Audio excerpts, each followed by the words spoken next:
Gracias por estar aquí con nosotras y nosotros en Mirada Crítica. Dijo, pues que quisiera uno hablar de temas que den risa, de reírnos un poco, ¿no? De bromear, pero hay temas que hay que mencionarlos, hay que tratarlos y creo que este es uno de ellos por todas las implicaciones que tendría que tener, pues digo, como humanidad, pero parece ser que nada, ¿no? Parece ser que ahora sí que se pone una alfombra encima de una situación y a seguirle, ¿no? Hablo de Estados Unidos. Solo el año pasado, en ese país vecino, hubo 693 balaceras, así que en 2021, 693, prácticamente dos del día, y eso que no hay conflictos de bandas o de grupos delincuenciales como en el caso de nuestro país, que alguien luego podría decir, bueno, ¿y en México qué onda, no? Pues sí, aquí tenemos un proceso muy agudizado, muy crónico de violencia de muchas partes, pero de este tipo me parece que tendrían que ser más prevenibles, ¿no? En lo que va del 2022, estamos, insisto, pues prácticamente cerrando el quinto año del mes, unas 17,000 personas de todas las edades, 17,000, han sido víctimas de la violencia armada, según el archivo de la violencia de armas, ¿no? En inglés sería Gun Violence Archive, ¿no? También en lo que va de este año, 27 tiroteos han tenido como escenario centros educativos. Recientemente, pues ya lo vimos, 19 niñas y niños de edades de entre 7 a 11 años fueron asesinados junto a dos de sus maestras. Más cifras de Estados Unidos en 2020, es decir, hace 2 años, aproximadamente 45,000 personas murieron o fueron heridas por armas de fuego. 45,000, ojo, de estas 45,000, alrededor de 5,000 fueron niñas y niños. Esto de acuerdo a cifras de un centro de investigación que se llama Pew Research Center, que es el que lleva este tipo de estadísticas en aquel país. Estados Unidos, que nos quieren vender como el gran modelo a seguir, que nos meten pasoras que por radio, televisión, cine, series, etcétera, que son los grandes salvadores del mundo, que pues ahora sí que es el modelo, el prototipo de modelo al cual deberíamos de voltear, encabeza por mucho el número de incidentes con armas de fuego entre los países desarrollados. Los asesinatos masivos en aquel país son tragedias comunes y no se han detenido, pues ven ustedes a saber, ¿no? Muchas causas, no sabemos cuál esté por encima de otra, pero sí sabemos que es multifactorial y pudiéramos citar, por ejemplo, pues por supuesto, la falta de voluntad política, ¿no? Intereses económicos, que si los hay, bueno, habría que preguntar cuánto dinero dan las compañías que fabrican armas, que fabrican y distribuyen armas, por ejemplo, a las campañas políticas de aquel país, qué decir de los que cometen asesinatos, desequilibrios mentales, revanchas gangsteriles, racismo, ¿no? Cómo se ha implantado también el racismo en aquel país, sobre todo, por ejemplo, en el caso de México, que hace frontera con Estados Unidos. Bueno, pues hay hasta voluntarios ahí armados que tratando de cazar, con Z, no con S, cazar como si fueran animales a migrantes, y qué decir también de la xenofobia, ¿no? Que donde pues se estereotipan a cierta nacionalidad, en algún momento pues los musulmanes, en otro momento los rusos, en otro momento los mexicanos, centroamericanos, lo que ustedes quieran. También habría que ver de la drogadicción, además de los 107,000 personas que mueren al año por sobredosis en Estados Unidos, habría que ver esas personas que consumen drogas y que en algún momento, pues, allá pierden cualquier raciocinio, tienen un arma y pues se impulsan y a matar gente también, o se matan ellos mismos, ¿no? Y también, por supuesto, y esto es de las cuestiones también muy importantes, la facilidad de conseguir armas en aquel país, ya desde que uno cumple 18 años, lo cual lo tienen plasmado en su constitución política. Recordemos la segunda enmienda que establece el derecho a comprar y portar armas sin restricción alguna, que sigue vigente y seguirá vigente porque tal parece que las cosas no van a cambiar, insisto, por intereses económicos, aunque eso no implique a Estados Unidos desangrarse y también implique aumentar las posibilidades de que sigan cometiendo asesinatos prácticamente en todos los grupos de edad con autonomía de movimiento. Por ahí andan circulando en redes sociales algunos niños que tendrán 3, 4 años de edad, en donde los ponen a tirar. Por ahí y si mal no recuerdo, Rapé, el caricaturista Rapé, subió un tweet en donde hay un video donde está un niño tirando con un arma, y ahí lo ponen, ¿no? Terrible, ¿no? Imagínense ustedes, ¿no? Y pues de hecho los muy pocos intentos para implementar una ley restrictiva han sido frenados por fabricantes y vendedores de armas que tienen sus representantes, sus cabilderos y yo diría, pues no sé si sus socios, pero sí podríamos decir sus cómplices en el Congreso y en todas las esferas del poder estadounidense para boicotear y frenar cualquier ley que vaya en contra de los intereses de esta industria, que no solo produce armamento para consumo interno. Recordemos que Estados Unidos está metido en muchas guerras a nivel mundial y que muchas de estas guerras pues son financiadas o son provistas de armas precisamente por el gobierno estadounidense. Aquí mismo hemos criticado la posición de Estados Unidos con respecto de Ucrania. ¿Por qué no, en vez de pues ahora sí una intervención diplomática, como dirían aquí en México los que se dedican a análisis políticos de mayor calado, se ponen a negociar, se tenga que ver lo que se tenga que ver y no estarle echando gasolina al fuego, porque vean, más de 40,000 millones de dólares que ya fueron aprobados por el Congreso de Estados Unidos para enviarle armamentos a Ucrania. No para ayudas humanitarias, no para este tipo de cosas, sino para armarlos y obviamente pues, para conseguir que finalmente, si en otros aspectos del orden mundial hay escasez, hay inflación, pues hay muchos inconvenientes, llámense energéticos, por ejemplo, llámense alimentos, por ejemplo, agrícolas, cuestiones agrícolas, pues mientras vaya bollante la industria de las armas, pues ahí sí no va a cambiar para nada esto. De hecho, entre 1994 y 2004, en Estados Unidos hubo una prohibición legal para vender armas de asalto, ¿no? Nos estamos refiriendo a un tipo de armamento específico que se utiliza de manera común en Estados Unidos. Bueno, pues desde que venció esta prohibición, es decir, desde el pasado 2004, el número de masacres creció más de 20 veces. Las compañías de armamento pasaron de producir 74,000 armas por año, 74,000, que ya es una barbaridad, imagínense, divídanlo entre 365 días, pasaron pues, a producir 2.3 millones de armas cada año. 2.3 millones de armas cada año. No quiero decir que sea una relación directa, ¿no? Pero sí, obviamente, pues mientras más le facilite uno este tipo de situaciones, pues ahora sí que, bueno, terrible, ¿no? Ya mejor no entramos al lenguaje de Alito, a decir groserías, mejor pues ahí dejamos el análisis. Lo que sí podríamos decir es que, como mencionábamos casi al inicio de este segmento, que estas masacres son relativamente frecuentes y constantes allá en Estados Unidos. En 1999 fueron masacrados 24 estudiantes en Colorado.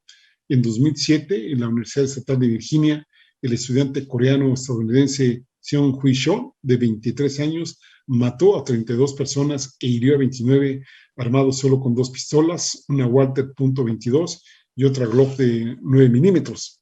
En 2012, 20 niños y 6 adultos fueron masacrados en una primaria de Connecticut.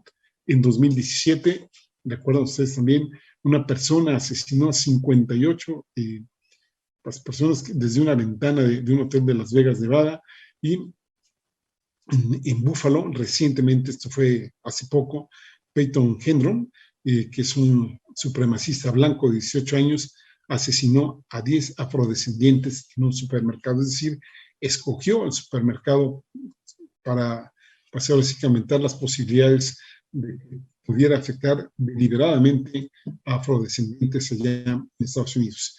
Y en el caso del que estamos hablando, pues esta escuela en la que sucedieron estos hechos, pues fueron básicamente población latina.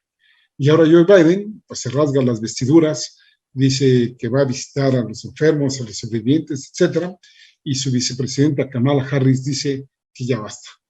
Pero fuera de estos dichos y fuera de esta visita que habrá ya hecho o no habrá hecho ya Joe Biden, ¿qué más se va a hacer en Estados Unidos para frenar este tipo de situaciones? Recordemos que hasta México tiene por ahí metida una demanda, ¿no? A ver en qué va este proceso. Ya sabemos que va para largo, pero al menos se empieza a ver una acción en contra de este tipo de situaciones. Bueno, fíjense ustedes, ¿no? Hemos hablado de cuántos asesinatos hay, etcétera, cuántas personas pudieran morir allá en Estados Unidos. Y lo que me resulta increíble es que este país, Estados Unidos, que sabemos que es la primera potencia, nos guste o no nos guste, cuando aquellos acontecimientos del 2001, de las Torres Gemelas, cambió radicalmente los protocolos de seguridad en muchos aspectos a nivel internacional.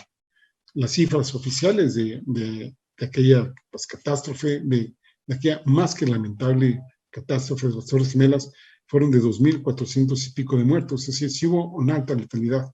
Y por eso lo hablo, ¿no? 2.000 y pico de fallecidos, ¿no? Bueno, a raíz de esta situación, que aparentemente sirvió de pretexto para otras cosas, bueno, pues recordemos que ya los viajes en aviones ya no son los mismos. Ahora ya son revisiones muy exhaustivas, se pasa uno por varios escáneres, ¿no? En algunos vuelos que van directamente a Estados Unidos o países muy afines a ellos, bueno, hasta los zapatos se le hacen quitar a uno. Bueno, las máquinas detectan hasta si uno lleva un Kleenex en el bolsillo, no permiten líquidos de más de 100 mililitros que uno lleve consigo. También hay alertas de viajes que a cada rato está emitiendo la embajada norteamericana de determinados países diciendo no viajen aquí, no viajen allá, etcétera. Pero este tipo de acontecimientos como el de esta escuela, pues no.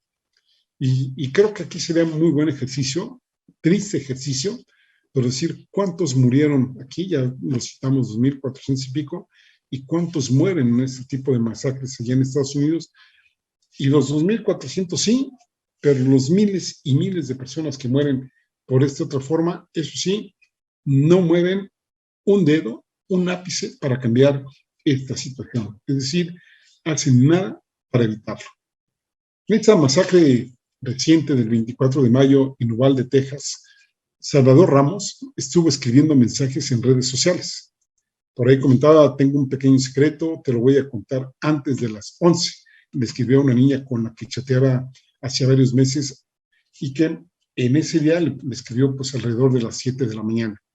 El 16 de mayo, es decir, pocos días antes, pues que son 8 días antes, él, Salvador Ramos, acababa de cumplir 18 años de edad, lo que pues le permitió comprar por internet un rifle semiautomático tipo AR-15. Le costó más o menos $1,870 con todo impuestos, alrededor de 40,000 pesos, y este lo compró en una página web que se llama Daniel Defense, de defensa Daniel, podría ser la traducción, que es una compañía de Georgia. Y después, días después, compró otro. También compró 300 rondas de municiones por internet. Bueno, nada más para que se den una idea de esta compañía, por eso le estamos citando, que es la compañía Daniel Defense. Esta compañía vende más de $100 millones en armas al año. No me equivoqué, $100 millones de armas al año, y sus dueños, fíjense ustedes lo que es, híjole, bueno, los dueños de esta compañía pasan su tiempo libre ayudando a una iglesia que busca acercar a los jóvenes a Dios. Me recordó con todas las proporciones guardadas aquellas compañías tabacaleras, que sabemos que el tabaco está muy asociado al cáncer de pulmón, para después con ciertas cantidades de que se junten, pues donarlas a centros hospitalarios que se encarguen de enfermedades respiratorias. Es decir, primero enfermamos y luego curamos. Aquí desafortunadamente las muertes no se curan, ¿no? Bueno, aquí hay que decir que también una de las armas de esta compañía también se utilizó en la masacre de 2017, esta que comentábamos desde la persona que estuvo en una ventana, me acuerdo que fue muy, muy famoso ese caso, pues fue también de esta compañía y sigue vendiendo tan campante como si nada, o por lo menos pues que hayan puesto más candados, más restricciones, no, todo sigue exactamente igual.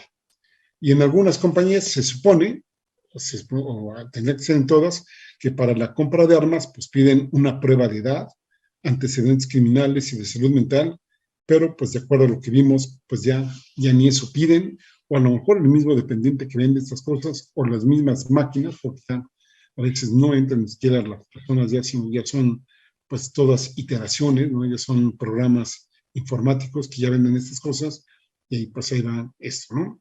Bueno, en tiendas, por ejemplo, físicamente, pues de acuerdo a lo que nos han comentado, basta una identificación oficial, una tarjeta de crédito, que el dependiente se conecte a la base de datos del FBI para verificar que la persona que va a comprar no tiene antecedentes penales y contestar pues un cuestionario como el que uno contesta alguna vez que una vez llega a entrar a la Unión Americana. Es decir, pues que no va uno a matar al presidente, que no va uno a hacer un acto terrorista, cosas de estas que pues a ver quién va a decir, sí, yo vengo aquí a dispararle a Joe Biden o a Donald Trump o lo que sea, ¿no? También asumo que no soy drogadicto, que no he estado recluido en una institución de salud mental y que pues tampoco he sido dado de baja de las Fuerzas Armadas de forma deshonrosa, ¿no? Imagínense ustedes qué cuestionarios, qué encuestas en un país que se llama desarrollado. Bueno, no se llama, ¿no? Se le reconoce como el más desarrollado, aunque también sabemos que a su interior pues hay grandes desigualdades. En una de sus columnas, Penilé Ramírez, ella escribe en Reforma, ella cita a la organización Open Secrets, ¿no? Que sería secretos abiertos, según la cual en la última década Daniel Defense, ¿no? Donó más de $750,000, multiplícanlo por 20 para que sean cifras cerradas. Bueno, ahora parece que como a 19 y pico, pues vamos a cerrarlo a 20, y estos $750,000 a campañas políticas, no a hospitales, no a centros de salud, no, a campañas políticas. ¿Y saben quién han sido sus principales beneficiarios? El Partido Republicano y Donald Trump. Ya sabemos que en sus campañas Donald Trump recibió más de 15 millones de empresas y asociaciones pro armas, es decir, que están a favor de la industria armamentista, ¿no? Bueno, regresando otra vez a Salvador Ramos, el otro rifle que él usó era un Smith & Wesson, ¿no? O Wesson, como le quieran mencionar, que es una empresa que cotiza también en la bolsa de valores. Uno esperaría que cuando ya se ven marcas y este tipo de cosas, uno diría, uy, pues ya las acciones de estas compañías se van a caer, ya nadie les va a querer comprar. No, para nada, ¿no? Tras el asesinato que hizo Salvador, pues ahí esta empresa, la Smith & Wesson, pues nada más sus acciones aumentaron un 8% más, ¿no? Es decir, pues ganan o ganan, ¿no? Por eso, por supuesto, pues nadie está en este tipo de compañías pueden perder ni un peso, insistimos, a costa de lo que sea, ¿no? Volviendo a la narrativa de la masacre de Texas, varias notas coinciden en que Salvador Ramos sufría bullying en su escuela, ¿no? Bullying es el término que se utiliza cuando un estudiante, sí, un niño, una niña, un adolescente, bueno, incluso se utiliza en adultos, sufre agresiones por parte de sus padres en la escuela, ¿no? Y aquí el mismo Salvador Ramos en algún momento posteó que él ya no era el muchacho del que se burlaban en la escuela. Y ese día, además de que empezó a escribir mensajes muy temprano, a las 11 de la mañana escribió luces, motores y acción. Casi el equivalente luces, cámara y acción, ¿no? Anunció que le iba a disparar a su abuela, imagínense qué sangre fría, y también a la escuela. Le disparó a su abuela, se llevó la camioneta de ella y pues se fue a la primaria Rob. En la escuela celebraron el fin de curso y ahí premiaron a los mejores estudiantes, algunos de los cuales pues fueron asesinados junto a sus dos maestras, esto pues cuando estaban con sus amigos. Salvador Ramos tuvo casi una hora para disparar a diestra y siniestra. No quiero ni imaginármelo ahí con sus dos armas, pues disparándole a lo que se movía o inclusive a lo que no se movía. Eso mientras algunas personas estuvieron llamando al 911 pidiendo ayuda. La policía, si bien es cierto que acudió rápido, no entró a las instalaciones de la escuela, se tardó, no siguió, pues no sé, me imagino que hay protocolos y otras cosas que hay que entrar más rápido, pero no, hicieron ahí concha, no dejaban, ni entraban ellos ni dejaban entrar. Y pues ya después de esto, pues ya después lo mataron, pero pues ya el daño estaba más que hecho, ¿no? Hace rato les decía que la producción de armas no solo es en el plano interno, sino también en el plano externo. Hablábamos de Ucrania, podríamos hablar también de México. Aquí en México también hay datos muy interesantes y muy indignantes, muy impactantes con los cuales aquí, pues desde ya podemos decir que qué bueno que el gobierno mexicano empiece a hacer algo al respecto. Casi el 90% de las armas recuperadas en escenas del crimen son provenientes de Estados Unidos. En los años del veto que mencionábamos antes, que duró hasta 2004, 2 de cada 10 personas morían por disparos en México. Cuando se levantó ese veto, después de 2004, la cifra subió a 8 de cada 10. Los asesinatos también se incrementaron. Un informe del Congreso de Estados Unidos en 2020 criticó al gobierno mexicano, ¿no? Imagínense ustedes criticar a ellos. Bueno, les decían que no enviaba suficiente información a Washington para rastrear las 200,000 armas que se contrabandean hacia el sur cada año, a lo que México respondió, pues, con la demanda allá en el propio Estados Unidos contra las empresas de armamento, ¿no? Imagínense, ¿no? Yo las exporto, las dejo pasar, bueno, pregúntenle al señor Felipe Calderón con el Rápido y Furioso, entre otros operativos, recordemos que no fue el único, y luego digo, pues mándame información, ¿no? Oye, pues qué mala onda eres, ¿no? ¿Cómo quieres que te ayude si no me mandas información al respecto, ¿no? La verdad es que el cinismo tiene sus grados por varias partes, ¿no? Volviendo a Estados Unidos, en estados con regulaciones para la adquisición de armas de fuego, hay menos muertes causadas por estas, en donde sí hay este tipo de regulaciones. Por ejemplo, pues California tiene 8.5 por 100,000 habitantes, ¿no? Por ejemplo, pues en estados en donde ya sea rifles, pistolas, revólver, lo que sea, pues se pueden adquirir más rápidamente. Por ejemplo, California 8.5 tiene una tasa de muertes causadas por rifles por 100,000 habitantes, y Mississippi de 28.6, es decir, 3 veces mayor. Y también hay que resaltar que en Estados Unidos hay más de 1.2 armas de fuego por habitante, y 79% de los homicidios se cometen por estos medios. En Canadá, estas dos cifras, la proporción de armas por habitante, mientras en Estados Unidos es 1.2, en Canadá es 0.3, y el porcentaje, digamos, de homicidios que tienen que ver con armas de fuego en Estados Unidos, 79%, y en Canadá, 37%. Sabemos que hay una determinada proporción que se explica por otras causas, pero pues mientras más le bajemos en las causas en donde se puede evitar, pues sí, ¿no? Pero si no se le quita ninguna, pues ahí está cañón, ¿no?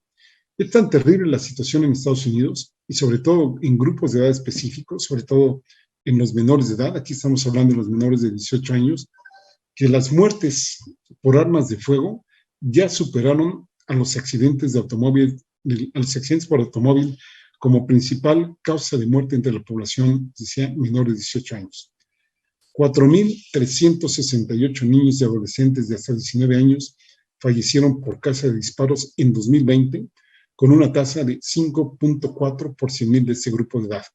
Esto, según datos de los Centros de Control y Prevención de Enfermedades, los famosos CDC de Atlanta.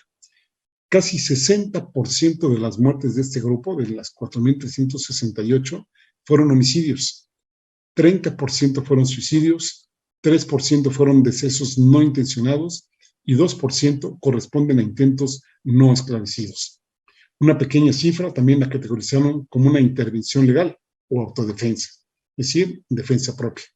En comparación, hubo 4,036 muertes relacionadas con vehículos, es decir, 4,036 por vehículos y 4,368 por armas de fuego. Este es básicamente el panorama que se tiene en niños, y ya si eso no los conmueve y si no pasa nada, ¿por qué se puede esperar de esa sociedad? Pues más que replantearnos si efectivamente ese es el modelo para aquellos que miran hacia el norte solamente, si ese es el modelo que se quiere seguir.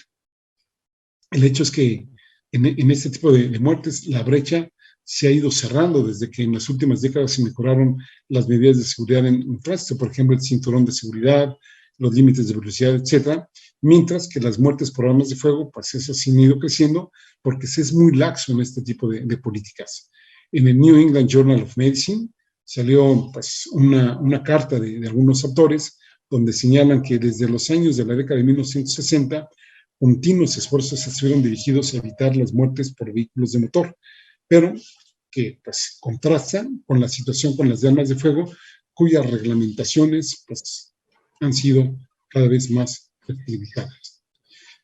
Entonces, ya terminando este segmento, que la verdad es que da mucho para hablar de él, hay evidencias de que la violencia con armas aumentó durante la pandemia del COVID-19. Esto también es un dato muy importante, no solo válido para Estados Unidos y Norteamérica, sino también pues, prácticamente para la totalidad de los países. En aquel país, las muertes por armas de fuego en 2020 impactaron desproporcionadamente a niños negros y adolescentes, las cuales fueron 4 veces mayor a las de los menores blancos, para los cuales los vehículos siguen siendo su mayor amenaza. Los varones están 6 veces más expuestos que las mujeres a morir por armas de fuego. La capital de Estados Unidos, Washington, tiene la mayor tasa de muertes, seguido por Luisiana y Alaska, es decir, hay grandes diferencias, pues por donde le busquemos, no es una situación homogénea, así como para que no haya que hacer nada.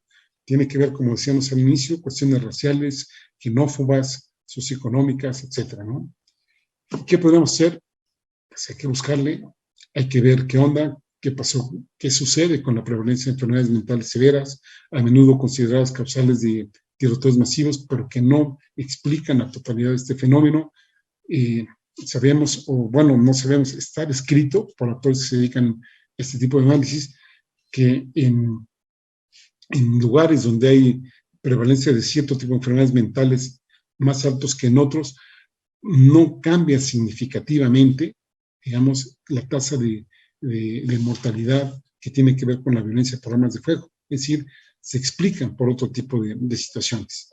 Entonces, pues habría que hacer algo, ¿no? Y si no se hace nada ya, pues aquí sí me parece que hay que luchar en contra de la violencia y buscar la manera en que pare el trasiego de armas que se tiene de Estados Unidos hacia nuestro país. ¿Me lo parece?